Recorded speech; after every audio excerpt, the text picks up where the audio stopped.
Stand up for righteousness. Stand up for justice.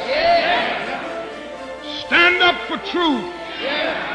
I truly believe that thoughts are the greatest vehicle to change.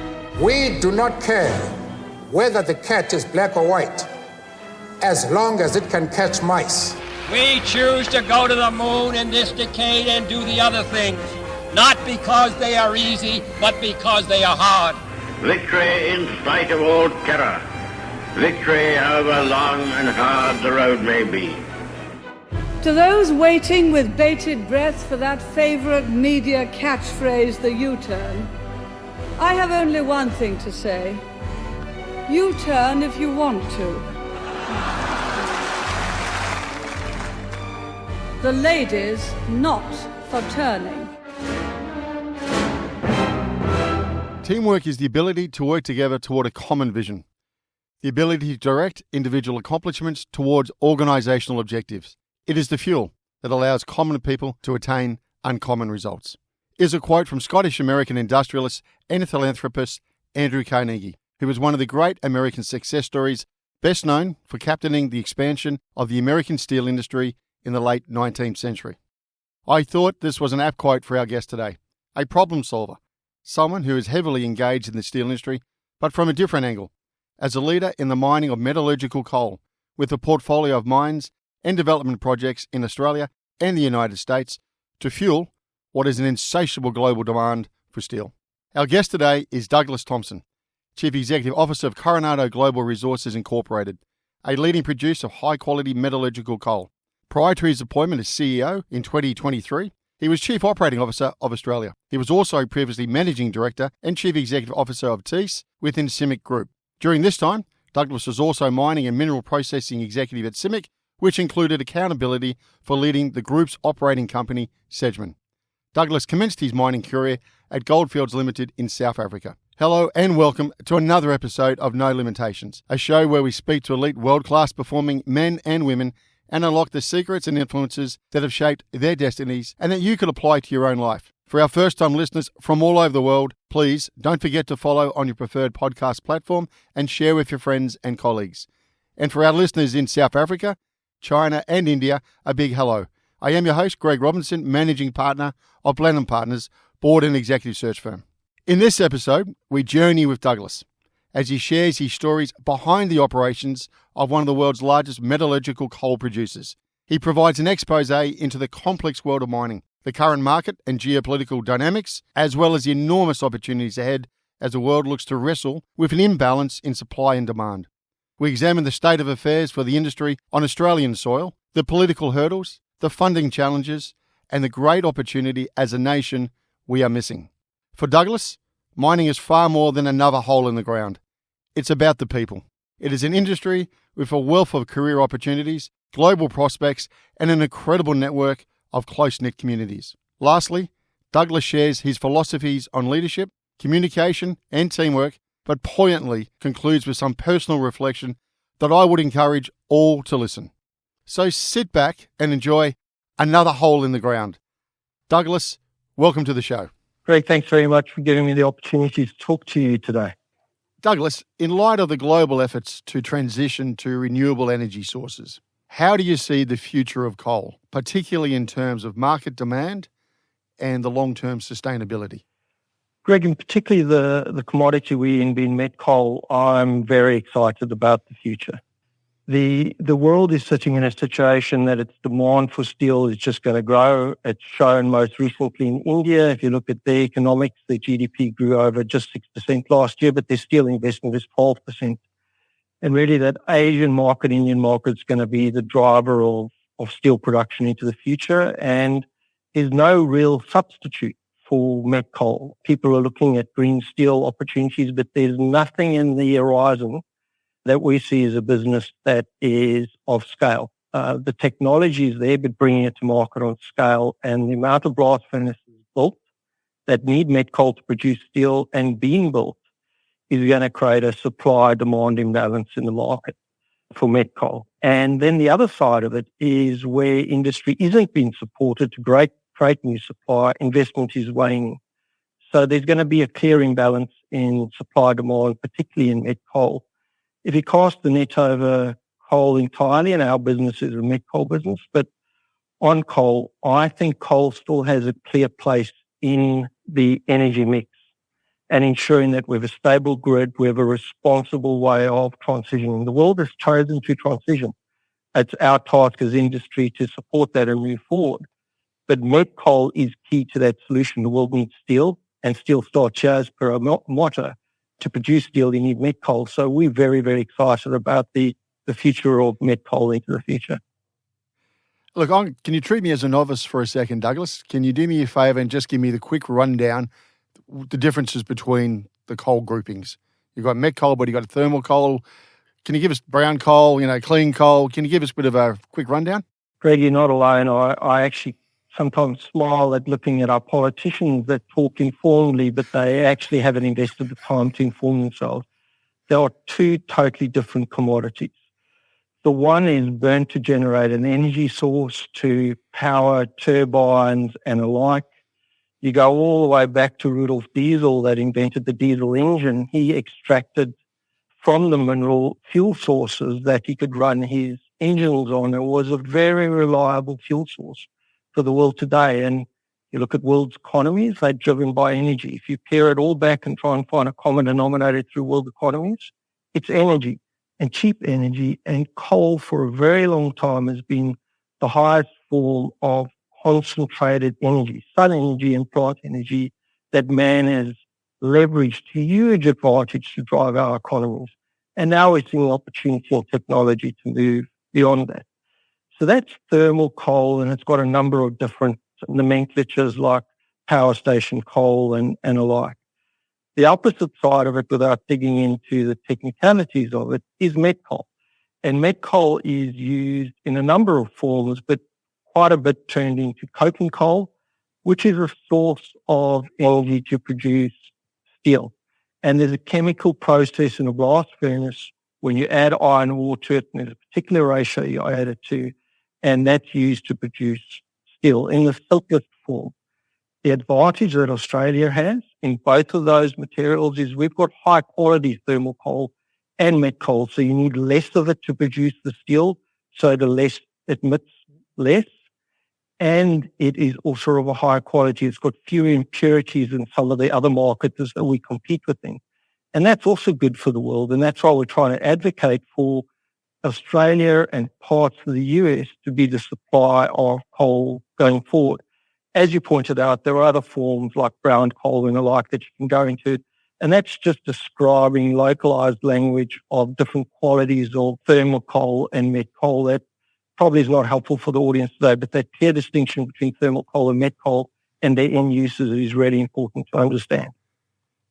Yeah, what are we sitting on in terms of resource supply and in tonnage that if we wanted to dig up across the east coast of the country in both thermal and met? We are hugely endowed as a nation with really high quality energy. I can't understand why we imposing such high burdens on ourselves for energy within this country with the resources that we do have. If I bring it back to our business, our East Coast business being Coronado, we own a Curragh in Queensland. It's 2 large open cut mines, and we in the process of building an underground mine on that same footprint. That's got over 1 billion tonnes of reserve. Across our group of companies, we've got 2 billion tonnes of reserve and we've got 800 million tonnes of resource. The difference between the two is it's an analysis of understanding the quality of your geology, ensuring you understand the resource well, and how mineable is it. By the time you're getting it to reserve state, you're saying, I can see economic value out of this and I can extract it out of the ground and find a market for it. We've got 800 million tonnes of it in our business alone, and we own Logan in the United States, which is 4 undergrounds and an open cut. And we own Buchanan, which is probably the biggest underground long-haul business in the US. And then soon to be 3 mines in our Curragh complex. Compared to the BHPs and the Anglos, we're not a player of their size.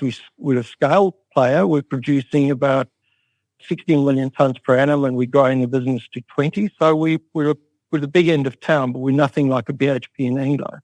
So Australia is usually endowed with great resources. Unfortunately, we keep on throwing barriers in our way to extract those economically. All right, well, just maybe give us a quick rundown then. What is Coronado Global Resources?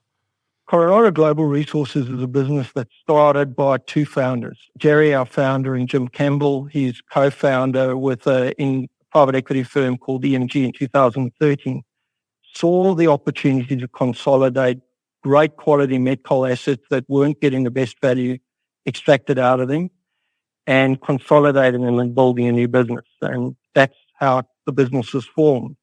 They initially bought a mine called Greenbrier. Quickly after that, made a few other acquisitions, including Buchanan and Logan, and then looked over the ditch and could see the great quality in Australia's met coal assets and managed to buy Curragh off Wesfarmers. And that built the base we're standing on at the moment, where we've got a very good quality resource base, 800 million tonnes of reserve, great markets, mature markets that we trade into, access to markets. And off the back of that, have now got a base build business that we're leveraging up, and we're making more of it. So the last 18 months post-COVID, which really took the wind out of everybody's sails, so we've been taking the business post that period, is we've been invested into our assets to drive productivity, ensuring that we can make the most of what we have today, in particularly out of Buchanan and Curragh. And our next phase in that is growth. And we're looking at investment in Queensland to build a new underground mine at Curragh. And in the United States, we've already built a new southern district. So we've got 2 long walls at Buchanan now. And we're investing in untapping that by building a new shaft and upgrading our processing and material handling facilities on surface as we grow the business to be more than a 20 million tonne producer into the future. So what are we? We're a no-nonsense, very proud met coal miner in a very buoyant market. Well, talk us through that. Who's buying the product? We sell most of our product into Asia. India is obviously the growing market that everybody's talking about. We generate about 24% of our present revenues in India. Japan's still our biggest customer destination to a number of clients there. That's slightly bigger than India at the moment. Into Korea, into South America. Quite a bit of our product in the US goes domestic.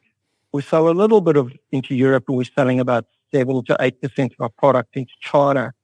These are relationships that have been established for more than 40 years. Buchanan's been around for 40 years, so has Curragh. People have built their blast furnaces and their technology on our products. And we're ensuring that we're enhancing our products and continue to meet their future needs as we work on our emission side of the curve and they work on their emission side of the curve, so we can move products for the future. So the upside for us then, what you're saying, Douglas, is the purity of the product. It's a Class A product compared to who else is putting their thermal coal into the market. There's a number of players that put thermal coal into the market. It's not our business, so I'll comment from what my knowledge is, but South Africa produces quite a bit of thermal coal. Russia produces quite a bit of thermal coal, and PCI coal of lower quality that finds its way particularly into markets like India and into China at the moment. And Mongolia produces met coal, if we turn to that, and they've upped their production substantially into China over the last couple of years, now that they've solved some of the logistic challenges that they had finding their way into that market.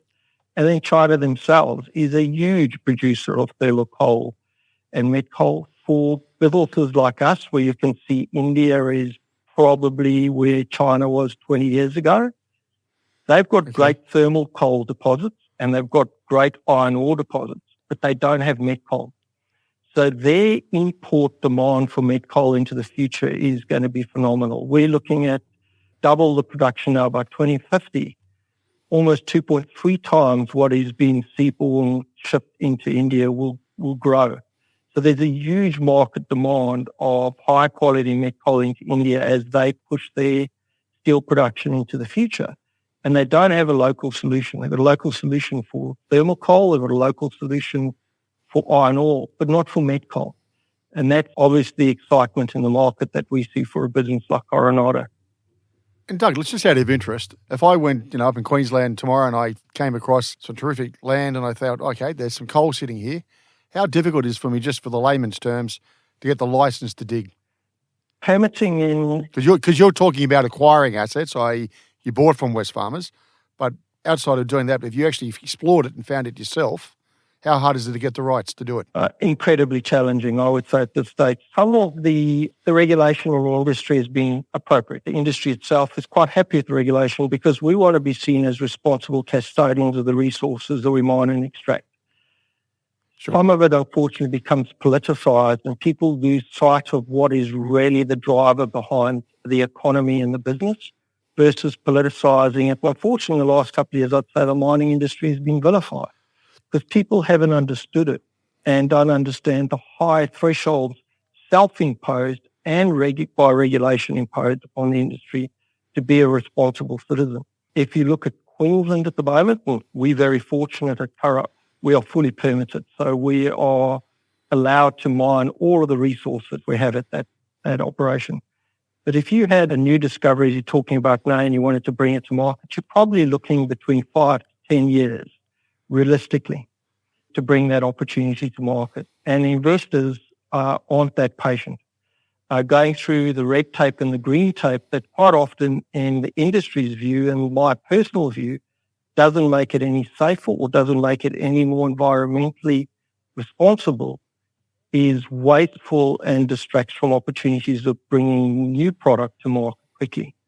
There's other hurdles. For example, where a government acts without proper consultation to the industry and spooks investors, like we've recently experienced in Queensland, where Queensland changed its royalty scheme to not only be the highest in the world, but also without any consultation. A large portion of my job is going around the world and speaking to investors, attracting them to our business and showing them our differentiation from others. That kind of shock to the system makes them take their money and go elsewhere. And when Well, that's borderline sovereign risk, isn't it? Absolutely. When a business like BHP says, look, we're not going to invest in growth in Queensland anymore, we should all be paying attention to what that means for the state and I think, frankly, the country, because that sovereign risk insecurity and where investors go, it's just too hard and it's too risky because investing in a mining asset is long-term. An investor has to ride the market cycles with you and they have to see how they're going to make money at the top of the cycle and at the bottom of the cycle to get their returns at the end. To say, well, they're making super profits, that needs to be shared out. We had really good structures. Everybody invested within those tax structures. To change them without notification and rub the top off takes the NPV shine of projects and the money probably finds itself to other markets. Just like in our business, we're investing very strongly in the US at the moment because it makes more economic sense for us. Yeah, what's the regulations compared to US compared to Australia? Far easier to work with in the US, far more supportive or not? Absolutely. In the states that we're in, West Virginia and Virginia, yes. Yeah, here's an anecdotal example. We announced effectively a new mine. We were saying we were going to build a southern district at Buchanan, so we've got a northern longwall. We've now, over the last 18 months, developed and built out the southern district. The governor of Virginia came underground, did a ribbon cutting with us and helped us celebrate that we were creating jobs and training people within his state and creating future economic growth. We don't see that support from politicians in Australia for our industry. Regulation-wise, we'll set very high thresholds in the US that we have to meet as well. And we're happy to meet those, and we're happy to move as society moves and technology moves. But when you set aspirational targets without technology in the middle and policy isn't supporting you to bridge the gap, it becomes very difficult to find that investment incentive to go out on the edge, find the technical solution and make sure that investment in the state makes sense. So the money just simply goes elsewhere. Yeah, but it'd be interesting too if the Treasurer actually sat down one day and said, okay, let's put a line through coal in Australia. They'd be short a lot of money, wouldn't they, on the exports? Oh, absolutely. You can see just in the budget that's come out now on how the industry, and particularly coal, underpins this budget, the importance of it going forward and into the future prosperity of everybody. Mining in Queensland touches 1 in 4 jobs. So everybody... What is it, 1 in 4? 1 in 4 jobs is touched by mining. So in the southeast corner, where people aren't understanding the impact in the regions, they need to start appreciating the direct impact that it's going to have to the strength of the economy. And I think this budget demonstrates it. If you don't have that investment into the future, and these assets need constant sustaining capital and they need growth capital, you start turning that off, you can see what future budgets will look like very transparently through the metrics that have come through in this budget at the moment, where the investment in or taxation from our industry, how it's supporting this budget and how important it is to the future. All right, going to be a novice again, Douglas. The actual process of using coal through the furnaces, through the energy grid, etc., what comes out of that? You know, obviously pollution is what we hear, etc., etc. That's the whole bit of it. Is it cleaner? Is it overrated what we're hearing, or what? Is there a bit more myth than mystery here? Look, anything we do as society has an impact. You've got to weigh up the pros and cons of that impact. We're seeing at the moment in renewables the difficulty to get some of those projects approved in the timeframes that they were promised because they are having impacts as well. So one had... They're also struggling with investment as well. Exactly, because the return on investment is becoming very difficult unless the government supports it. And that has to be a red flag to any investor if it doesn't have a proper subsidised support. So to answer your question, and on thermal coal, there's an area to cover off, but once again, it's not our commodity. But thermal coal is used to produce energy. In the most basic form to describe it, you burn it, you liberate the energy. It's a very high concentrated form of energy, so it's highly efficient. It's used in different forms like turbines and that, and it transfers its energy into electrical energy, into thermal energy that's consumed in the grid, and it has emissions. There is advances in power stations, like now we would heli power stations, where they are supercritical and the emissions are much lower than power stations that were built decades ago. So there's technological advancements that can be done to limit their impact, and even you can do carbon capture to reduce their impact significantly. But that's thermal coal. Let's talk about our business, met coal. So in a blast furnace, as per your example, you're putting a combination of iron ore, met coal, and other minerals, depending on what the quality of the iron ore is, that you take the impurities out of the iron ore as the chemical process reacts. Now, met coal is taken through a process of turned into coke, where essentially it's put in a coking oven, it's heated up, and the fluidity of it, or the volatiles, come off, and it stays as quite a dense, high concentration of carbon. And it's that carbon in the blast furnace of the iron ore that forms a chemical process, without going into the chemistry here, that forms the liquid iron ore that is then processed into plate steel, rolled steel, and so on and so forth.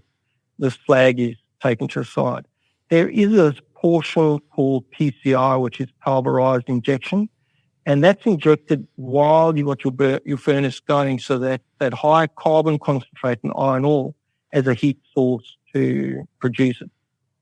And really that is the chemical process. Yes, there are emissions that come off it. Because we've got high quality products, the emissions are less. But secondly, there are a number of industry processes and technologies that are proven to reduce those emissions. And I think there would be great value in continuing to encourage the industry to spend money there versus chasing some of the opportunities that are so far down the curve, and government's pouring a huge amount of money into green steel. For example, to make green steel, some of it is where you'd use scrap iron and use that to produce steel again. Because one of the beauties of steel, it's a constant renewable energy source. You can reprocess it all the time. So they can melt it down and reuse it. And there is a blast furnace or a furnace technology to use that. It's called arc furnace. It doesn't use a carbon source like we would use as in met coal. But you need to have a large portion of supplied scrap steel to do that. Now, countries like Europe, like the United States, per capita, they've got a high proportion of scrap steel because they quite well advanced on their technological development. But places like India, the scrap steel available per capita is very low. So you can see the world is now regulating that scrap steel is something that they won't ship around the world readily. They'll bank it up and use it. So mature markets can take advantage of that, but they have to re-gear their whole processing and manufacturing of steel to achieve that.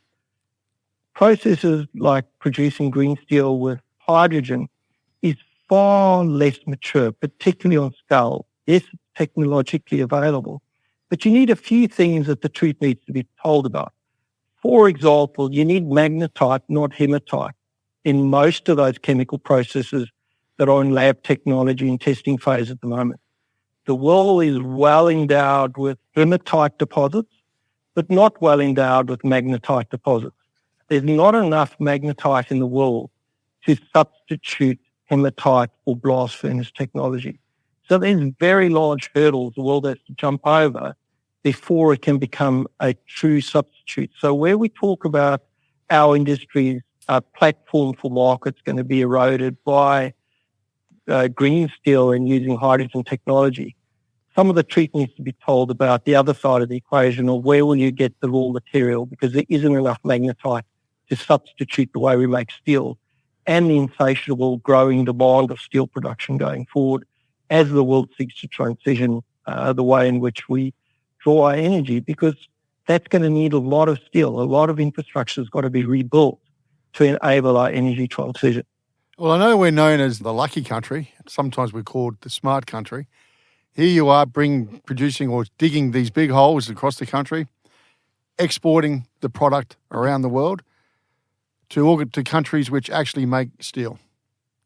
Why can't we do it in our own backyard? Here we are talking about an economy which is struggling, unemployment going up, a lack of energy, inflation, and we need to do something to put this country on the map, and here's an opportunity and a half. Is it too politically sensitive, or why can't it be done?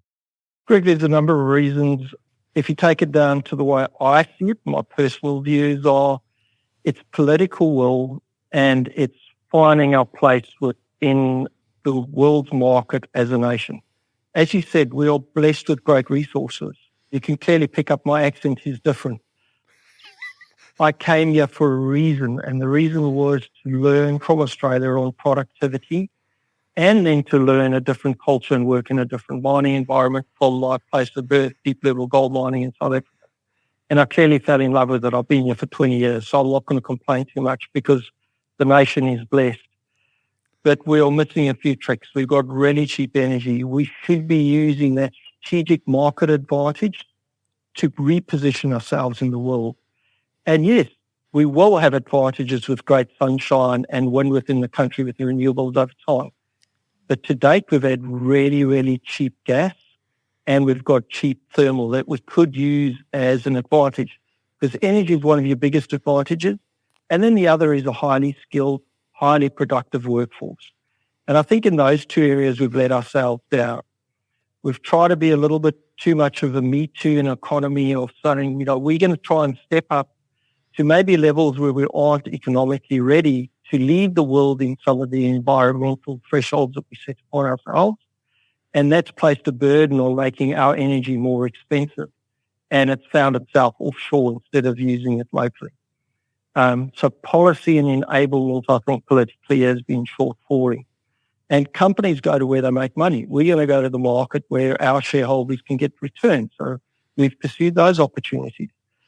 The other side of it is a workforce that is well-educated and productive. From when I came here 20 years ago, it was one of the things that I looked across the water and went, how do the Aussies do it so well that their production per person in a mine is so high? Their mechanization, their use of technology is excellent. And I came across and I saw 4 or 5 years of great learning that I could see us going forward.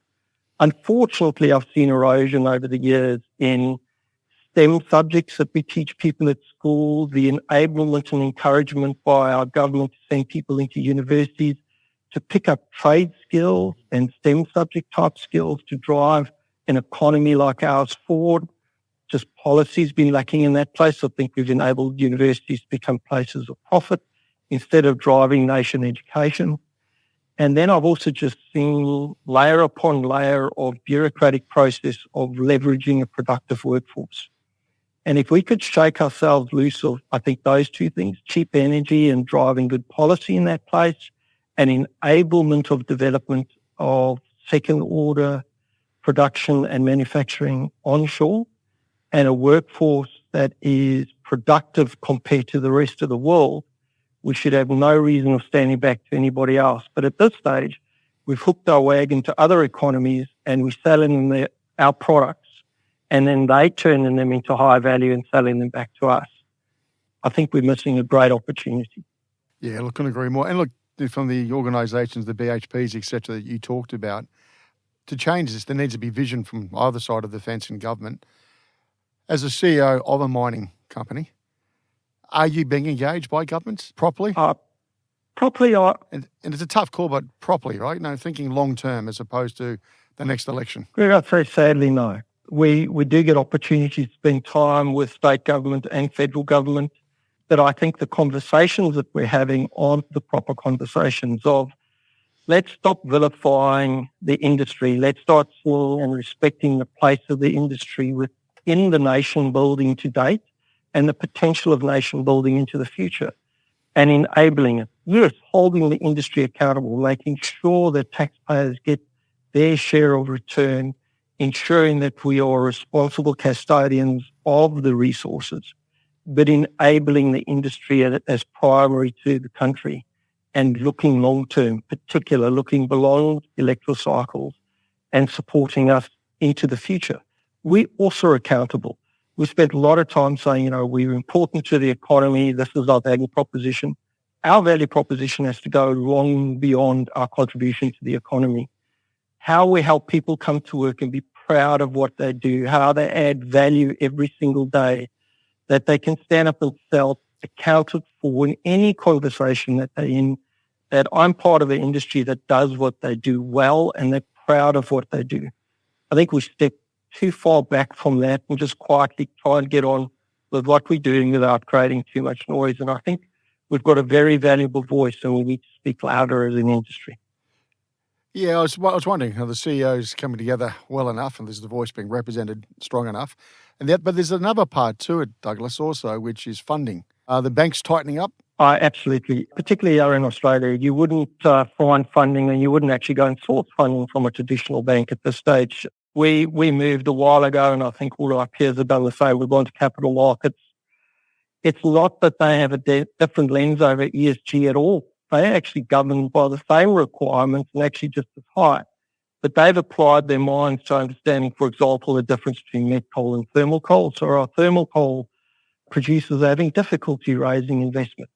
Met coal is a larger market and there's more opportunity for us because people understand the value and that we're part of the solution into the future with the energy transition. But mostly they can see the fundamentally fantastic market opening up and the supply-demand imbalance. And they're saying that's going to give us great returns into the future. And we'll make sure that the people that we invest in meet our thresholds so that they in turn are responsible investors. So Asian markets and the US markets are very favourable for our style of business and we're finding good investment. How do you find being a leader in the sector? I love it. I chose the career instead of farming. I come out of a family of frustrated farmers that went mining. We actually my dad and I hired rehabilitated land back from a mine that my dad was working on because, frankly, it was cheap and the carrying capacity of the rehabilitated land was a bit better than our neighbours. And we part-time farmed in it. And I thought that would be my career. And I loved problem solving. So I picked mechanical engineering as my first form of study, thinking, well, I could use that on the farm. And my dad arranged me a job at the mines, in the gold mines up in the Transvaal. And I went and worked there to advance my knowledge, but also co-fund my studies. And I just fell in love with it. The scale of the operations, what I could play with as a young engineer was intoxicating. And I quickly decided I wanted to change careers.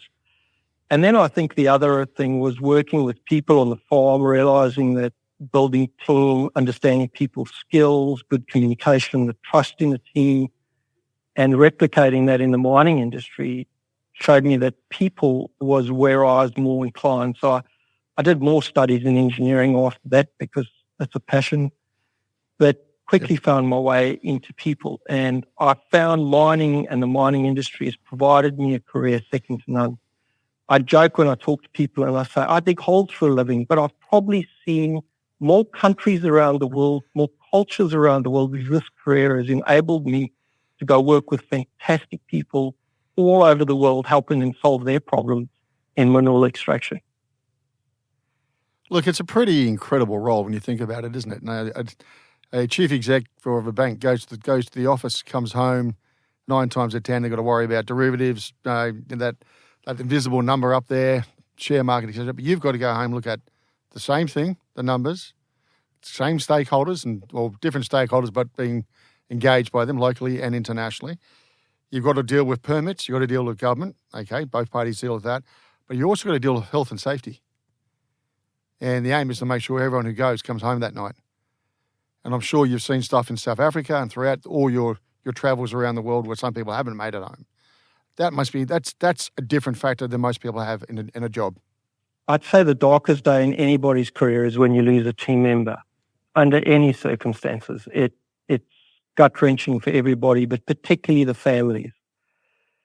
In the midst of that trauma and hurt and search for how could we do this differently that we always striving for is how do we improve this? How do we reduce the risk? How do we educate people better to understand the environment they're in and risk tolerance? And not just in things that can kill people, but their health and well-being, their mental well-being as well. We all stretch ourselves and pursue this relentlessly. And I must admit, it probably occupies a large portion of my thinking when I think about this business and businesses I've been in before. But in the midst of that tragedy, I've seen some of the greatest examples of human beings where people come alongside families and walk a very difficult path going forward because they would be changed. Either a family member's hurt and they changed, or tragically they've lost a family member. And watching how people rise to the occasion and be better human beings as you'd ever expect, making a path with a person and be willing to be there all the way through, to where leaders turn around and take a team from tragedy and lift the standards and use the tragedy as an opportunity to set a new benchmark in the industry for cultural expectations or finding a new technology to ensure that never on our watch again type opportunities. That is awe-inspiring.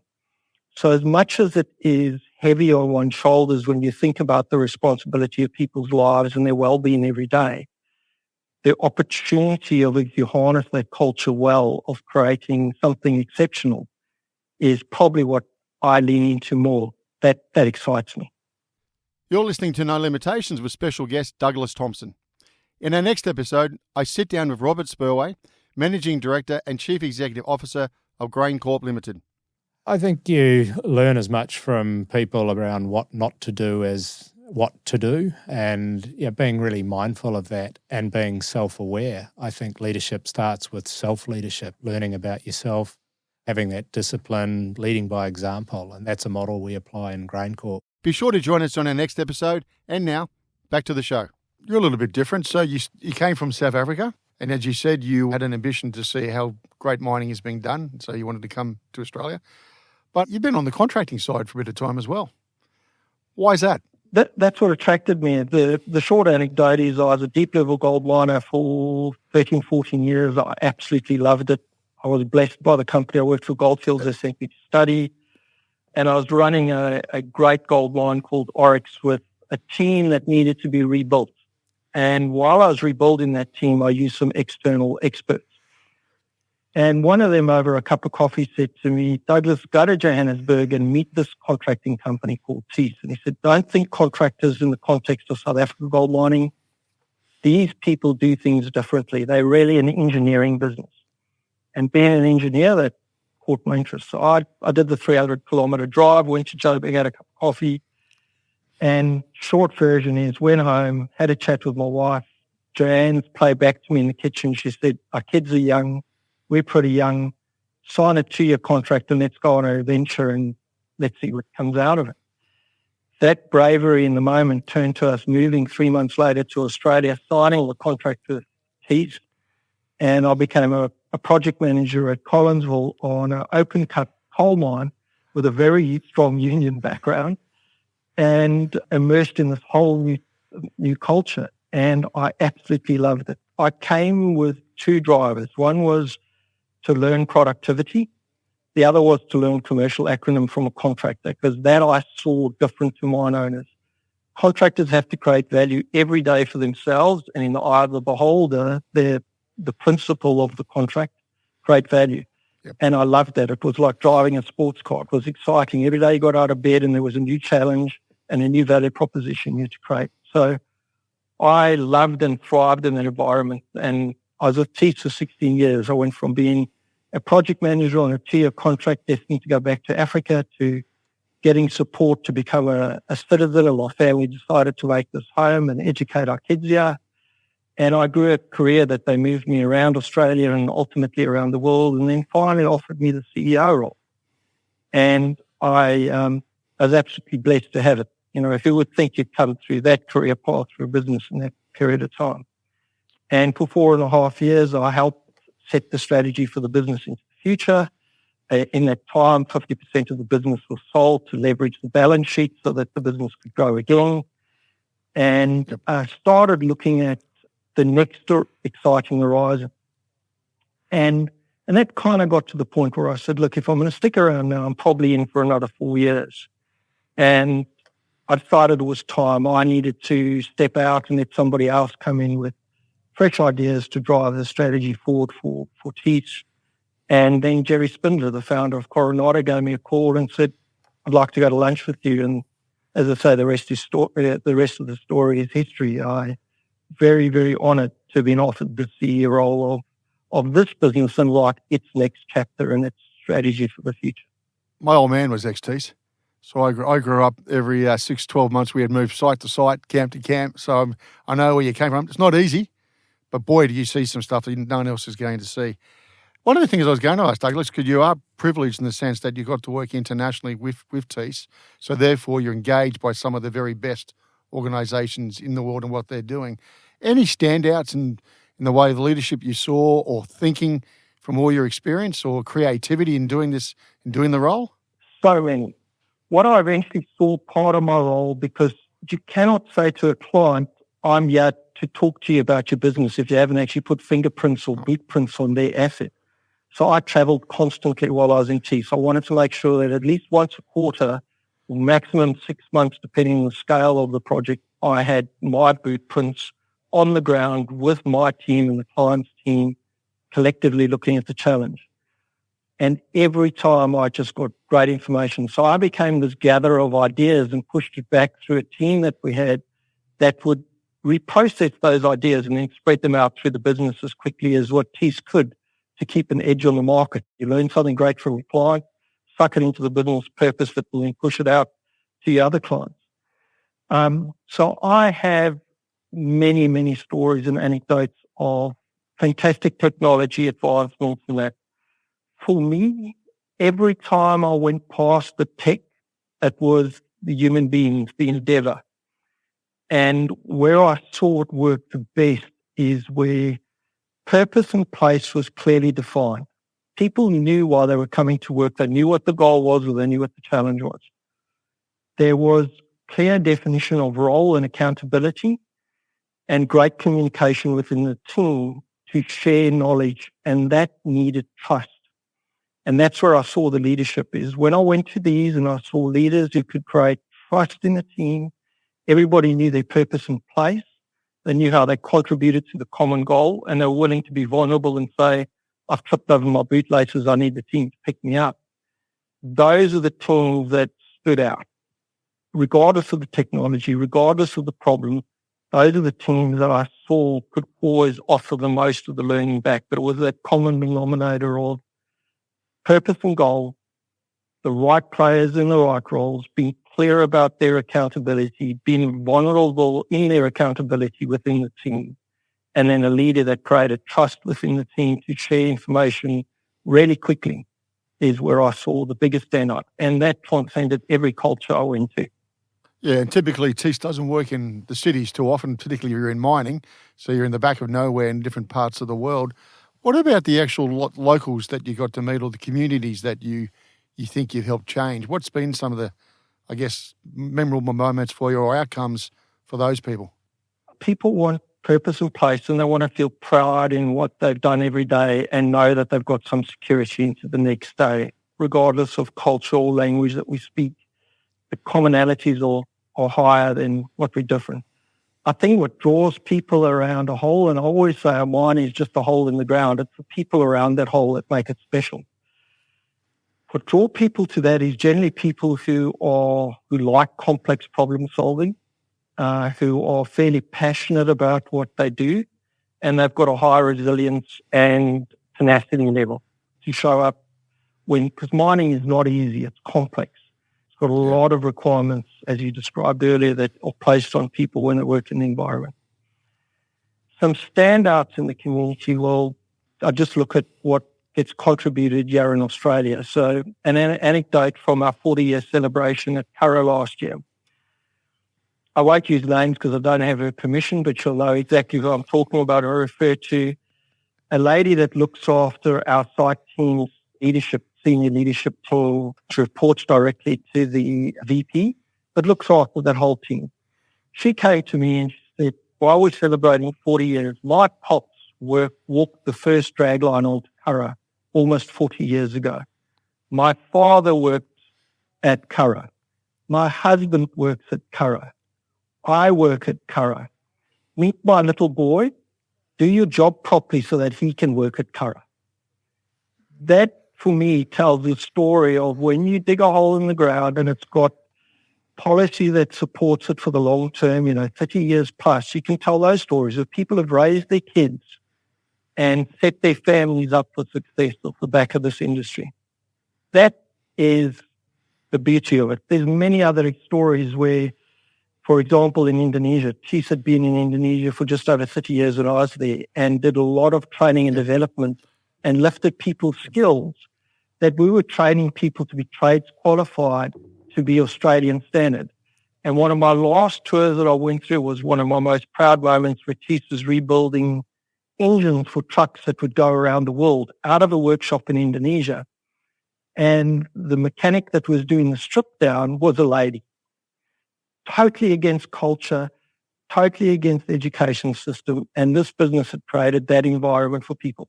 And that's what mining does.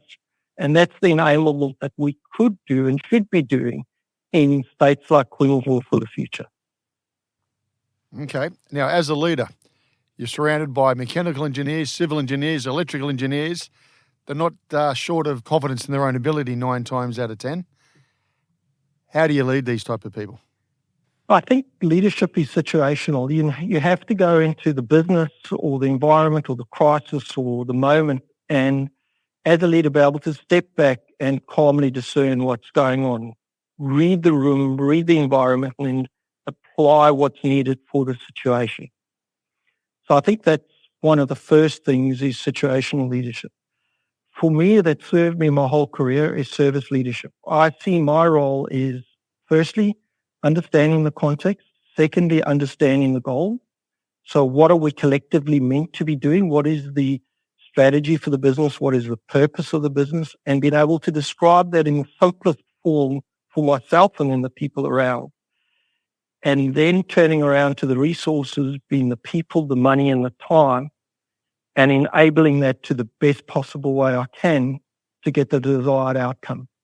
And that has served me the best in my career is that service leadership of understanding purpose and goal and then enabling those resources that I have, particularly people. As you described, bright, very capable human beings who are there to add value, ensuring that they're in the right role, we've got the right skills, and that they're the right player. And sometimes that means you've got to put grease around your heart as a leader and be very honest with people about their contribution. Because if we aren't and we don't give people clear and concise feedback, they sometimes are the misplay in the team to deliver the goal. But nobody's actually been really honest with them about that. And I think that's one of the biggest favors you can do to people is respectful, clear feedback so that they know how to play within the team effectively. And then again, you can enhance that team trust. I learned that actually in a dusty paddock on a farm in South Africa, where my dad used to set me off with a team, which, because we were farming Saturdays and Sundays, so you worked as hard as you could in those days. I'd go off as a really young guy with a team into a paddock and, for example, rustling bulls because we needed to mute them, cut their horns. And you needed to know what each other's skills are. You needed to know who's at the gate, who's going to let the bull in, where the bull's going to position itself, who's going to be doing which task. Otherwise, people get hurt. And being able to trust the other person to do their job and do their job well. And if they were having a problem, to communicate that with you. Trust. So dirty, dusty, working in South Africa in those paddocks taught me some of those basic skills in trying to lead teams like that has served me through my career to today. And then the last bit is, as a leader, get out of the way. Once you've identified the goal, you've set the context, you've got your team set up, you've built those dynamics, let the team run. They generally will surprise you with what they can do if you just get out of their way. Quick one, coming out of South Africa, and for all, look, one of the things as a search firm, you do global searches and all the Australians, the expats who come back to the country, all feel very devalued. All the skills I've learned overseas never seems valued. I've got to go 2 steps back. If I come from South Africa and I'm not from Australia, did you have to start 2 steps down to build again? In part, I was fortunate because I was very well educated through my career, through Goldfields and additional studies that I did, and I had statutory tickets that Australia needed at that stage. I was a first-class mine manager, so things like SSCs that evolved over time, those roles were needed, so I could slot into them. I would say there is a wasted process in getting those people to be efficient. Just look at electricians. They come in, they've been a person of competency for years, and then we say, okay, well, let's make sure you can work within our legal framework and our standards. But then you've got to go back 2 years. I think it's 2 years electrician has to go back to work as an understudy in the field to prove their competency instead of having tapes and processes where we can test people's competencies and get them to be far more productive quicker. But in our industry, we're working so hard to make ourselves attractive to people to join our industry. And there's been a drive to get a gender diversity. You bring a really bright, really capable female into the industry and they've educated themselves, they've worked themselves up into the industry or in their career at least. You bring them into the industry and you put them at a mine site and you say, look, I think you can run this. And they go, I know I can run this. But unfortunately, before we can give you a stat ticket to run this, we're going to set you back 2 or 3 years in your career and you've got to go back and do really basic leadership tasks under very junior people to build up your competency before you can sit your statutory exams. And what do these people say? Is, no, I'll go elsewhere. I'll go work in another industry instead of yours. So some of the stuff was done to make sure that people are competent to do the job we're giving them. We've poked our finger in our eye, and I think we should sit down and reevaluate that so that we can leverage this resource, skills as human beings to the best possible way we can, because time is too valuable to them as well. They're other resource. You set a person like that back 2 years in their career, they're not going to do it. They're going to move on. Now, when you made the move across to Coronado, you didn't go in as CEO. All right. Then you got promoted a couple of years later to become CEO. That's hard because you're going to have to make some calls pretty swiftly, I assume.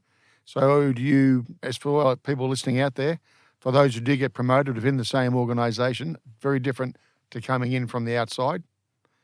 So you've got a lot of relationships. You've now got to suddenly think through again. How do you go about it? It is hard. And when you worked in a business like I have, I worked for Goldfields for 13 years, you form friendships that are there with you for life, for Chiefs for 16 years. I hope with Coronado, if the board sees it that way for the same length of time. You watch people raise their families.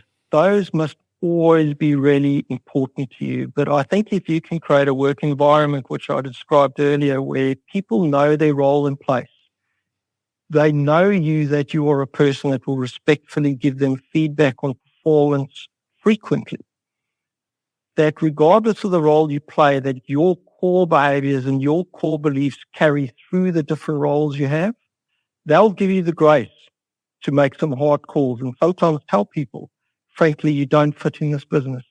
And 9 times out of 10, if you do that really well with that person, they find a place that they do fit, and they'll give you feedback later because of your relationship that you built, that was the best thing that happened for them. But yes, people often describe being a CEO as a lonely place. It can be. You can isolate yourself from the business to protect yourself. I'd encourage all CEOs not to. Get out, get into the business, know your people, let them know you, let them know that you're vulnerable as well, that you will also make mistakes, that you're willing to be called out. But at the end of the day, you have to make a decision. And once you've made a decision, hopefully earned enough of their trust and workplace that they will follow those decisions, because with all the context you've had, that's the best decision you could make for the business. But one can say a lot in a few sentences. It is hard doing that growing up in a business, but you have to be true to yourself while doing it. And you also have to respect the shareholders that have put you in that role to honour your commitments back to them. And that should be your key gaze. What's my purpose? What's the purpose of this business? And am I leading the business in that direction for all the people in the business and the shareholders? Okay. You've been CEO a couple of times, but you got this role. You took it on board, got promoted. What's the vision for the group? In the simplest form, our vision is we've got a fantastic platform that this business is built on. It's got 800 million tonnes of reserve in the United States and Australia. So a diversified market. We've got diversified mining methods. We've got great products that are mature in the market, where the market wants more of those. And we're sitting within a market with a supply-demand imbalance. Less investment means less suppliers going to come on, but steel manufacturing is going through the roof. So we need more met coal to support that growth, underpinned by the changes that are coming in the way in which the world's going to source its energy. So we've even got an acceleration that's been driven by the infrastructure projects that governments around the world are driving to enable the transition. So you've got a business on a great platform, strategic platform. So our strategy at the moment, the 5-year investment that we're looking at the moment, is firstly to enhance what we have, make it more productive, invest in it to get the most out of it, set the best teams up for the best success in it, then grow it, which we're in the phase of at the moment. We're growing Buchanan, we're growing Curragh, essentially 2 new mines in our stable, a new longwall mine at Buchanan and a new board and pillar underground in Curragh in Australia. And we will be set up on that resource base to take advantage over the next 20 years to exploit for our shareholders and investors. The purpose of this business is that's making great returns for them on our capital investment. And we're doing that as a one commodity business without going out and borrowing more money or having to raise more equity. We're doing it off the cash we're generating out of our business. So we've got a very strong balance sheet that can ride the next 20 years of market off the back of it. And that's our strategy, making the most out of the 8 million tonnes of reserve, making the most out of the market in front of us, and investing in that to take the best advantage. The horizon over that I've described to the team is in the 800 million tonnes of resource. We've got Russell County, an undeveloped mine. We've probably got another underground mine at Curragh. We've got X-Pit that we've done the engineering, which is another open cut at Curragh. And then we have Mon Valley in the United States as well. That are all opportunities within our business that we presently own that are well advanced in permitting and approvals. And we can bring it online at multiples much lower than anything that's for sale out there at the moment. So we're really, really excited about the strategy for this business. And it's quite clean and simple. It's not convoluted, and it doesn't carry much threats within the market. So we're not looking at acquiring any assets at the moment? At the moment, no. We focused on it. We've had a history of acquiring assets. We've got a dance card that is full at the moment with just making the most of what we've got. And every time I look at it, the simple math shows the NPV on these returns to shareholders and any other metric we put it through, it's at multiples much lower than what we can buy anything. And particularly now in Queensland, unfortunately, the shine has been taken off acquisitions in Queensland for us versus our organic growth because of the high royalties and what you'll be bringing in with that debt into your business. Leadership you talked about earlier. How do you lead, keep everybody focused, feeling productive when you're trading a commodity? You can't control the price. That's very true, but there's many levers within the team's control. The most important one that I try and ensure we keep our gaze on is having a plan. Everything that we do should be engineering-led and should have a plan that all of us are subservient to and try to either achieve or surpass. And the next order lever in that is productivity.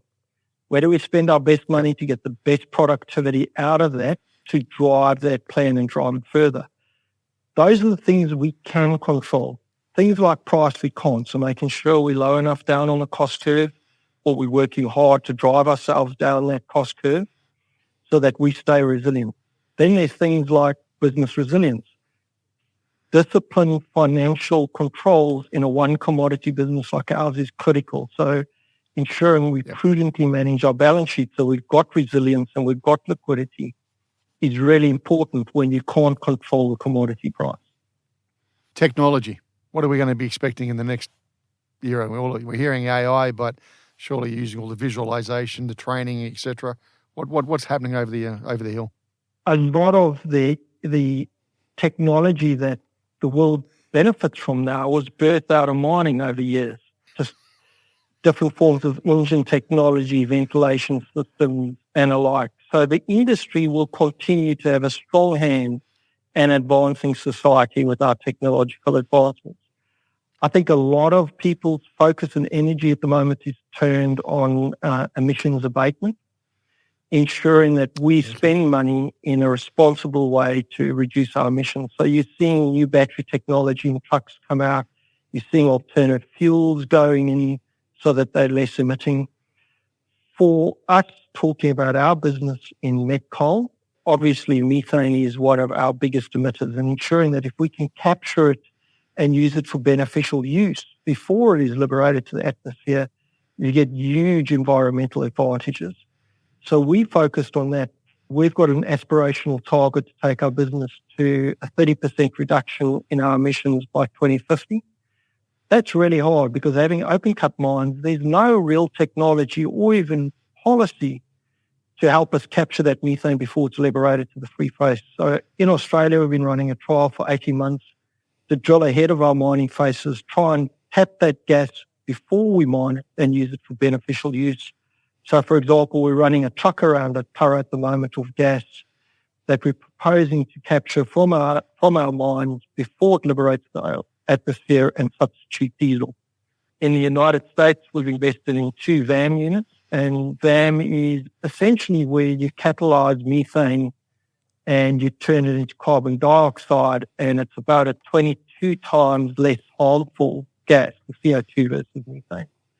And we capture the gas as it comes out from the underground because it's a lot easier to capture it. We built one, it was so successful in reducing emissions, we built a second. And the exciting thing for us is we've said we want to get to a 30% reduction by 2050. If we deploy our VAM, which is proven technology, and we've got a capital profile to it, we'll achieve that goal alone through that. So we've taken huge strides, and the industry's taking huge strides to advance technology. But technology finds its way into everything we're doing at the moment. Technology like AI is helping operate our drag lines. We're using it across our mine plans. We're using it in our prep plants. We've actually run a model at the moment where AI is mimicking an operator and trying to see if we can perform better through AI than the operator. I'd say the operator is still winning out at this stage, but we're using different technologies like that. Are we going to see electric plant equipment in the future? Look, electric plant has been out there for a long time. For example, our drag lines that are more than 40 years old, they're all electrical. Trolley assist has been in mining for a long time, where if you think of a train and it's got the overhead gantry on electric, trucks have been running through mines where it's deployable to the geological resource for decades. So there's a lot of adjacent technologies that we can bring to bear. I think battery tech is near, and that'll probably be exciting when we go fully autonomous and you can leverage battery technology in large haul trucks with autonomy and probably put the two together, because then you can take human beings out of ways harm, and you can probably change the way in which you design the hole that you're digging, because people aren't at risk, and that'll probably change the economics of mines again, and you use those batteries differently, even with the atmosphere that people are breathing. If you can take the people out of it and it's fully autonomous and it's battery driven, it's not naturally aspirated, you're probably looking at a technology change in the mines again. How long are we talking? And when will ever autonomous? Well, autonomy is, in the Pilbara, if you drive there now, and you probably drove there for the last 10 years, you drive around a mine and most of it will be autonomous. The train sets that run the iron ore from the mine to the coast are autonomous. There's an autonomous coal mine in Queensland that is in trial phase. There's actually one in New South Wales and one in Queensland, trying to get the technology up the curve to suit the geology of coal versus iron ore. So it's all on the cusp. It's around productivity again and ensuring you get the best out of that investment long term. So it's actually here today. It's about the economic benefit. And when it's made unattractive to invest in, then people turn around and say, look, I'd rather spend my money somewhere else or in the United States than re-equip and reinvest for the next 20 years by making my mine in Queensland autonomous, because I'm not sure if I'll get that return on investment if you've got instability, for example, the royalties that change without consultation. So that investment confidence has to be there again to make that technology more widespread. Douglas, what does the political leadership in this country need to do to give you guys clarity of what the next 20 years could look like so you actually are going to invest? Because in listening to you subtly, if you had the opportunity to invest, you'd spend offshore rather than here. I think it's a little bit beyond just the politicians. I think it's all of us as society. We have a vote, and I think we need to value our vote very preciously. And that means we have to educate ourselves and make informed decisions, not just sugar shot, let's give you relief in the short term, but not explain the long-term consequences of that. For example, the debt that we're going into. As voters, we should cherish our vote, educate ourselves and make sure we're making decisions that are right for us now in the electoral cycle and in the long term. And then it's up to the politicians to step and be upfront about what their policies are and how they play out long term. We've chosen the electoral cycle that we have. It is short term focused for a party to hold power. They are going to drive the levers that make sense for them within their policies. I think it's largely up to us as voters to make decisions that we know are right for us today and long term. But my call out is the bureaucrats in the background. These are hardworking people that are very smart, who set the thread that's set in place for 10 to 20 years, ensuring that is well thought through and well written and is highly consultative with industry to ensure that they've got the best opportunity to write the best policies for the nation to move forward on. There, I think we have a role to play as industries to engage better, play the long game with the bureaucrats as well, make sure that we got doors are open constantly. And every CEO I speak to, they'd love to have those conversations to give input to policy writing when they get the opportunity. But when a paper comes out and you're given 2 weeks to comment, it just isn't enough time for us to engage properly. And in some cases, we've had no consultation. So I think better consultation and maturity across the board will probably carry us all forward. Okay. Now, in line with world events, conflicts in the Middle East, conflicts in Eastern Europe, challenges across Europe, just even over the EU, just over the last couple of days, going to votes, etc. What does this provide you in terms of opportunity in coal? I think the reality that we need to get our heads around as leaders of businesses, never mind mining businesses or coal business, is instability is here to stay.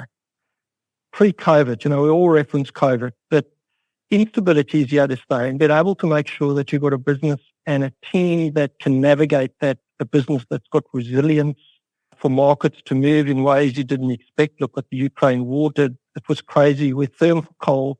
was selling for more than met coal. It was something none of us had seen. We thought it would correct itself very quickly. It did correct. It's corrected now. We're a bit more normal.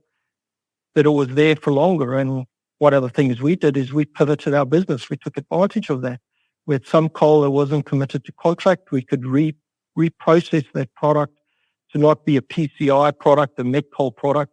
We could reprocess it and make it that it could burn in boilers and be used as a thermal coal. And we sold that into the market and took advantage of it. So I think it's being open to and resilient, and lifting your head and watching the horizon is where the opportunities will come through, because governments will play with the market. But at the end of the day, the market will always balance itself. And looking at the wider market, understanding your market dynamics and ensuring you position your business to take advantage of those market dynamics in the short term, taking advantage, but long term ensuring your business is resilient to them, is, I think, where we need to apply our minds and play through the instability is here to stay. In terms of markets, I don't know the answer to this, but if I look at education, I look at other exports industries that we have in Australia, often government organisations in different parts of the world to come together to support a focused marketing outcome. Does that exist in coal? Or is it down to you guys to do your own individual? Predominantly it's up to us to do our individual. There are places like in the European Union, actually met coal is deemed a critical mineral. They've seen it as a scarce mineral, an enabler for the future, and they've said, hey, we're going to put policy around this. It would be a huge enabler for Australia if we said that met coal was thought in the same light as a critical material for the future.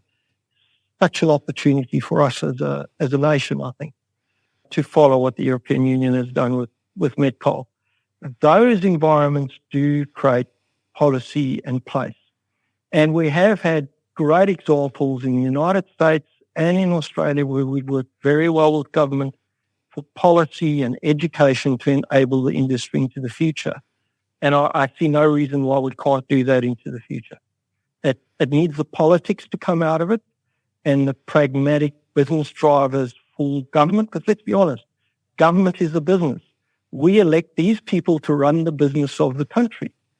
Let's run it like a business and set ourselves up collectively for long-term success. Okay. Where do you spend your time as a CEO? Most of my time is spent with people.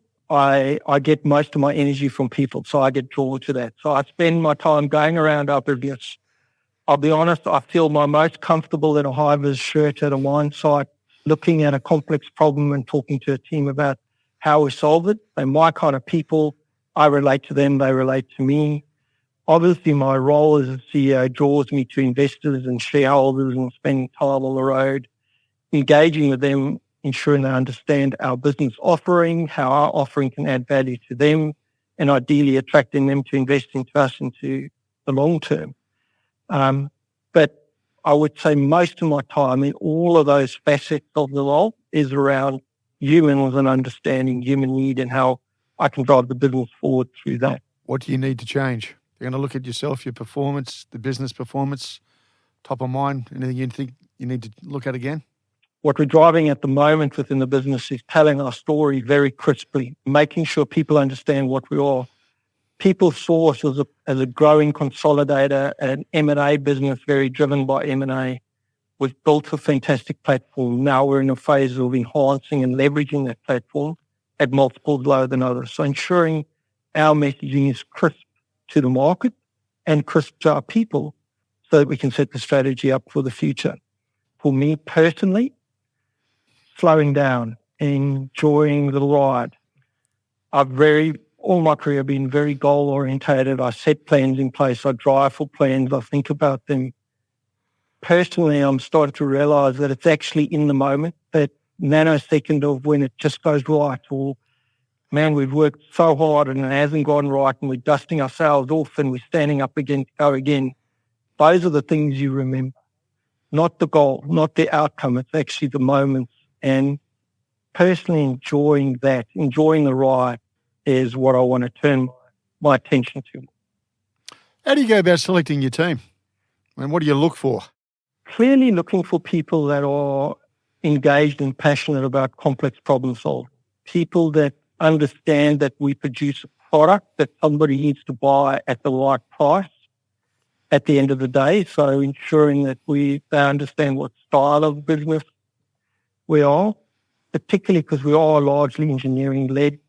You would take it for granted that anybody that is coming through our process, we screen them appropriately and they've got the right technical skills.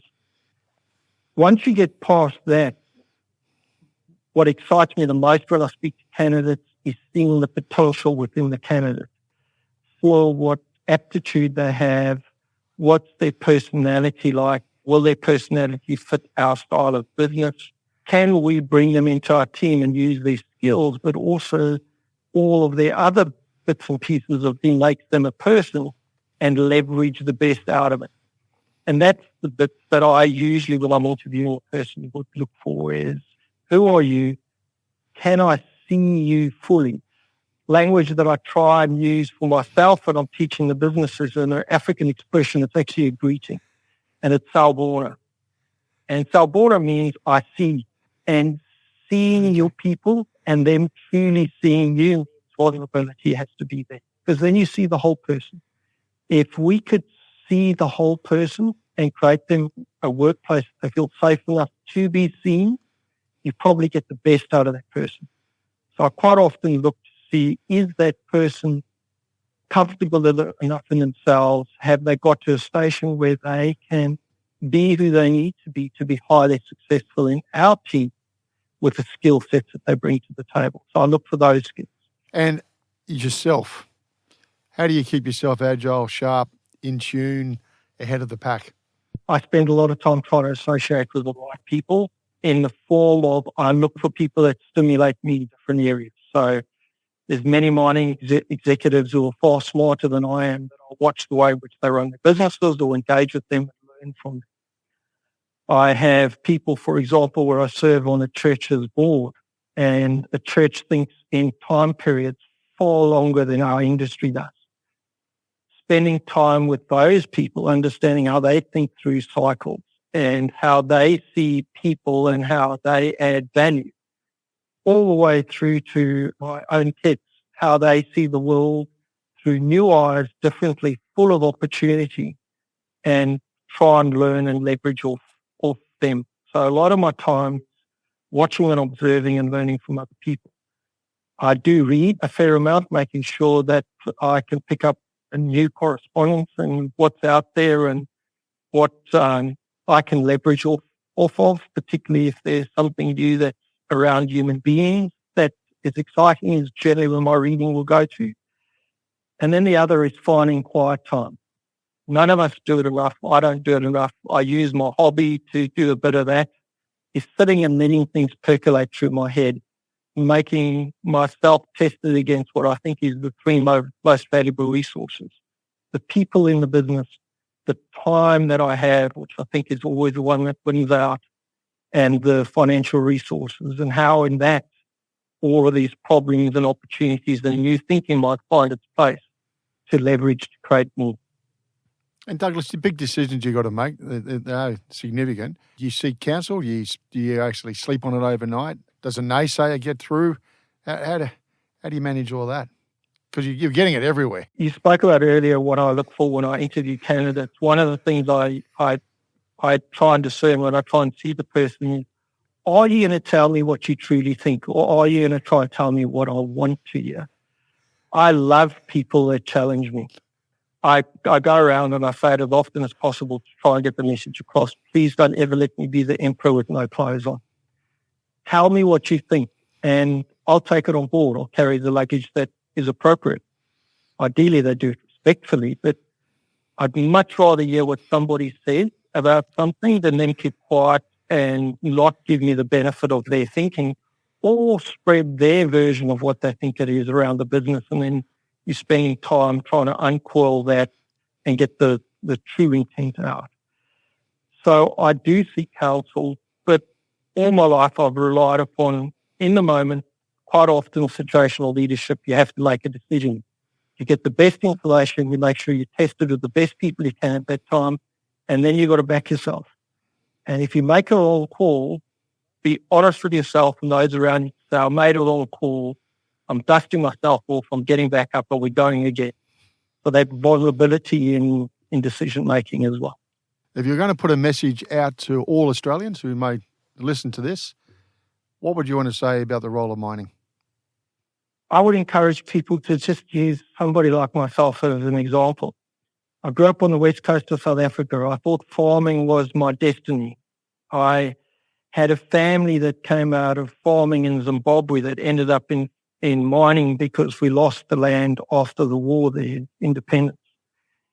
And by fortunate enough being able to get a good education, I found myself in an industry that has just opened up a smorgasbord of opportunities. And everywhere I go, it's a hole in the ground. It's the people around that hole that is what creates the magic, the fantastic opportunities. I have seen so much of this world, so many cultures, so many opportunities through this industry that I think if I went farming, my world probably would have still been the west coast of South Africa.